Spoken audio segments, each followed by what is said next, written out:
गुड़हल के पौधे में अक्सर ही ये प्रॉब्लम आने लगती है, पौधे की पत्तियां पीली होने लगती हैं और कलियां बिना खिले ही गिरने लगती हैं, या फिर अभी तक आपके गुड़हल के प्लांट पर कलियां बनना शुरू ही नहीं हुई हैं और पत्तियां सूखने लगी हैं या फिर पत्तियां बिल्कुल बेजान सी होने लगी हैं। तो उसके लिए हमें अपने गुड़हल के प्लांट पर कौन कौन से काम करने हैं, कौन सी घरेलू खाद देनी है, तो आज की हमारी वीडियो इसी के बारे में होने वाली है।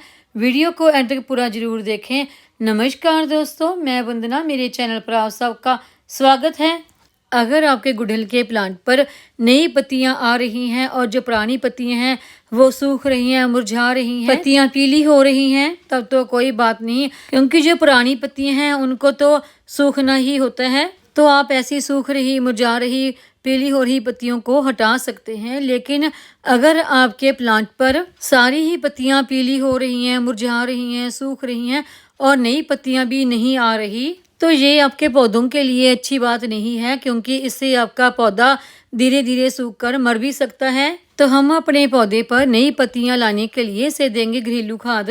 वो हमें हमारी किचन से बहुत ही आसानी से मिल जाती है और जो दूसरी खाद हम इस्तेमाल करेंगे उससे हमें 2 से 3 दिन में ही अपने प्लांट पर अच्छे रिजल्ट मिलना शुरू हो जाते हैं। गुड़हल के इस प्लांट पर मैंने प्रूनिंग और रिपोर्टिंग कर ली है और उसकी वीडियो भी मैं आप लोगों के साथ शेयर कर चुकी हूँ। और ये सब कर लेने के बाद जो मैं आज आपको खाद बताने वाली हूँ, तो वो खाद आप अपने पौधों पर हर 15 से 20 दिन के बाद इस्तेमाल कर सकते हैं।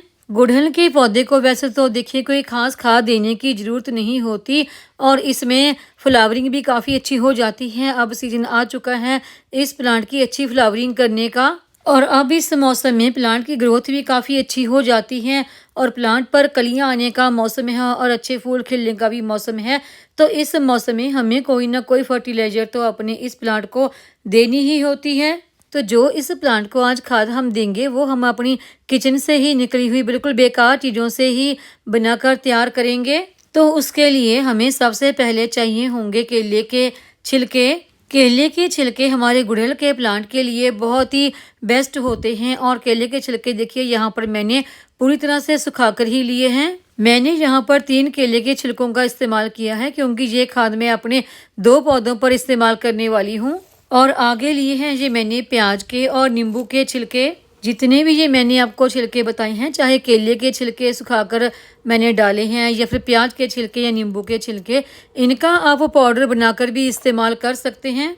और अगर आप इन्हें पानी में मिक्स करके खाद तैयार करना चाहते हैं, तो अगर आप 1 गमले के लिए तैयार कर रहे हैं तो आप 3 से 4 केले के छिलके और कुछ प्याज के छिलके या नींबू के छिलके ले सकते हैं। अगर आप ज़्यादा गमलों के लिए तैयार कर रहे हैं तो छिलकों की मात्रा आप बढ़ा भी सकते हैं। और 1 मुट्ठी के करीब देखिए यहाँ पर मैंने चाय की पत्ती ली है। ये इस्तेमाल की गई चाय की पत्ती है। चाय की पत्ती को इस्तेमाल करने के बाद अच्छी तरह से 3 से 4 दफ़ा पानी में धो के सुखाकर ही इस्तेमाल करती हूँ मैं, तो आप भी इसी तरह से करें। इन सब छिलकों को हम पानी में अच्छी तरह से मिक्स कर देंगे और इसे रात भर के लिए छोड़ देंगे, फिर इस्तेमाल करेंगे। पानी की मात्रा आप अपने गमलों के अनुसार कम या ज़्यादा ले सकते हैं।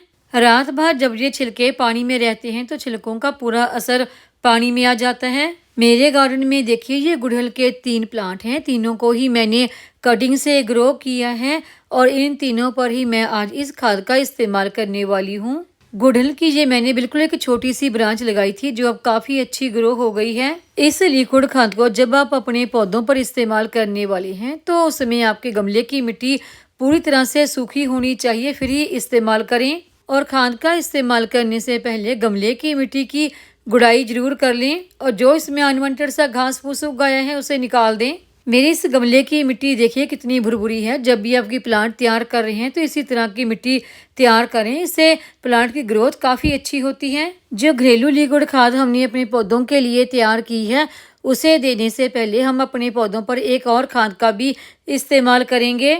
अगर आप ये घरेलू लिक्विड खाद इस्तेमाल नहीं करना चाहते और आप चाहते हैं कि आपके पौधों पर आपको 2 से 3 दिन में ही अच्छे रिजल्ट मिलने शुरू हो जाएं, तो उसके लिए हम एक मार्केट से मिलने वाली खाद का भी अपने पौधों पर इस्तेमाल करना होगा। और वो खाद है ये एप्सम साल्ट। एप्सम साल्ट को आप गमले की मिट्टी में मिक्स करके भी दे सकते हैं और पौधों के ऊपर इसका स्प्रे भी कर सकते हैं। आप चाहें तो पानी में मिक्स करके भी इसे गमले की मिट्टी में डाल सकते हैं। आधा चम्मच एप्सम साल्ट को आप आधा लीटर पानी में मिक्स करके पौधे के ऊपर इसका स्प्रे कर सकते हैं। एप्सम साल्ट का आप द्वारा इस्तेमाल अपने पौधों पर 15 दिन के बाद कर सकते हैं। स्प्रे के रूप में भी कर सकते हैं और गमले की मिट्टी में मिक्स भी कर सकते हैं। एक गमले के लिए आधा चम्मच एप्सम साल्ट काफ़ी है। इसके इस्तेमाल से जो हमारे पौधे की पत्तियां पीली हो रही हैं वो प्रॉब्लम एकदम से ही ठीक हो जाएगी और इससे हमारे पौधे की पत्तियां भी बड़ी बड़ी होंगी और फूलों का साइज भी बड़ा होगा। प्लांट की ग्रोथ काफ़ी अच्छी हो जाएगी और फास्ट हो जाएगी। जितना ये केमिकल युक्त खाद हमारे पौधों पर असर करती है उतना ही जो ऑर्गेनिक खाद हम अपने पौधों को देते हैं वो भी उतना ही असर करती है। एक रात इन छिलकों को पानी में भिगो कर रखने के बाद देखिए पानी का कलर भी चेंज हो गया है और इन छिलकों का पूरा असर पानी में आ गया है। तो अब आप इस खाद को छानकर अपने पौधों पर इस्तेमाल कर सकते हैं। ये जो हमने केले के छिलके, प्याज के छिलके और चाय पत्ती से खाद तैयार की है ये हमारे गुड़हल के पौधे के लिए बहुत ही फायदेमंद है। ये हमारे पौधे पर नई पत्तियां लाने में मदद करती है। इसके इस्तेमाल से हमारे पौधों की जहां ग्रोथ काफ़ी अच्छी होगी वहीं हमारे पौधे पर नई नई कलियां भी आएंगी। इन घरेलू छिलकों से तैयार इस लिक्विड खाद को आप हफ्ते में 2 से 3 दफ़ा भी अपने गुड़हल के प्लांट पर ही नहीं जो बाकी आपके गार्डन में लगे जितने भी प्लांट हैं चाहे वो फूल वाले, फल वाले या सब्जियों वाले, सभी पर इस्तेमाल कर सकते हैं। सभी पर इसके रिजल्ट हमें देखने को बहुत ही अच्छे मिलते हैं। इस घरेलू खाद के अलावा मैं आपको एक और ऑर्गेनिक खाद भी बताने वाली हूँ जो आप अपने पौधों पर इस्तेमाल करती हैं तो पौधों की ग्रोथ काफ़ी अच्छी होगी, पौधे लश ग्रीन बने रहेंगे, नई नई कलियाँ आएंगी और फूल भी आपके पौधों पर अच्छे बनेंगे। नाइट्रोजन और बहुत सारे पोषक तत्वों से भरपूर ये खाद है गोबर के उपलों की खाद। गोबर के उपलों को आप पानी में भिगो के रख दें 1 दिन के लिए और दूसरे दिन से आप इसे अपने पौधों पर इस्तेमाल कर सकते हैं। इस खाद को आप हर 15 से 20 दिन के बाद दोबारा भी अपने पौधों पर रिपीट कर सकते हैं।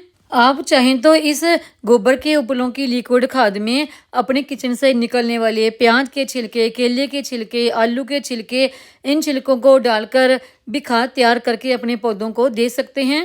पौधों पर बेहतरीन रिजल्ट के लिए जो आप केले के छिलके, प्याज के छिलके, नींबू के छिलके और चाय पत्ती इनसे खाद तैयार कर रहे हैं तो उस खाद को आप हफ्ते में 2 से 3 दफ़ा अपने पौधों पर इस्तेमाल कर सकते हैं। जो आप एप्सम साल्ट इस्तेमाल कर रहे हैं उसे आप हर 15 से 20 दिन के बाद दोबारा भी रिपीट कर सकते हैं और ये जो गोबर के उपलों की खाद मैंने आपको बताई है इसे भी आप हर 15 से 20 दिन के बाद अपने पौधों पर दोबारा भी रिपीट कर सकते हैं। तो उम्मीद है आपको ये आज की जानकारी की वीडियो पसंद आई होगी। वीडियो पसंद आई हो तो वीडियो को लाइक, सब्सक्राइब, शेयर और कमेंट जरूर करें। बेल आइकन को दबाएं ताकि मेरी आने वाली हर नई वीडियो का नोटिफिकेशन आपको मिलता रहे।